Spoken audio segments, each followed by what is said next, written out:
Un professionnel de l'immobilier aujourd'hui doit chouchouter l'acquéreur-vendeur.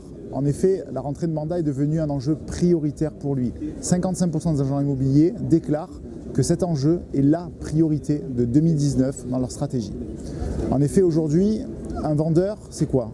C'est quelqu'un qui cherche un appartement à vendre son appartement dans les 12 prochains mois. Et aujourd'hui, on a deux cibles. On a les vendeurs simples, qui sont majoritairement des personnes qui vont arriver à la retraite et qui veulent vendre pour louer. Et puis nous avons les acquéreurs-revendeurs. Cette cible-là est très importante. Ce sont des CSP+, dans la majorité des cas, avec un foyer de 3 à plus de personnes. Donc c'est un enjeu important. Aujourd'hui, la cible des acquéreurs-revendeurs représente 48% des vendeurs, en progression de plus de 18% depuis 2 ans.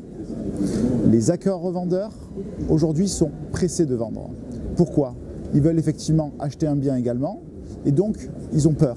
Ils ont peur de quoi? Ils ont peur de devoir contracter un pré-relais ou de devoir rater une opportunité d'achat qui se présente à eux. Donc ils sont pressés, ils ont un vrai projet, et vous, les professionnels immobiliers, vous nous le déclarez. Vous êtes 41% à nous dire que c'est plus facile d'avoir un mandat d'un acquéreur-vendeur que d'un vendeur. À partir de là, comment convaincre cet acquéreur-vendeur de vous faire confiance? Quand on demande aux particuliers, il y a 3 enjeux, 3 axes majeurs à développer. Le premier, l'expertise locale. C'est fondamental. C'est là-dessus que va se baser l'acquéreur-revendeur pour vous choisir. Être proche de son bien et avoir une connaissance parfaite de son secteur. Le deuxième enjeu, c'est l'aspect financier.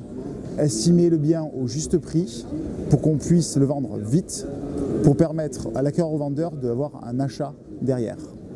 Et enfin, le dernier enjeu fort, c'est de pouvoir axer une stratégie de communication forte pour valoriser ce bien-là et l'exposer auprès d'un public large qui serait intéressé potentiellement par ce bien. Donc aujourd'hui, vous n'avez plus le choix, il faut absolument chouchouter l'acquéreur-revendeur dans votre stratégie de communication.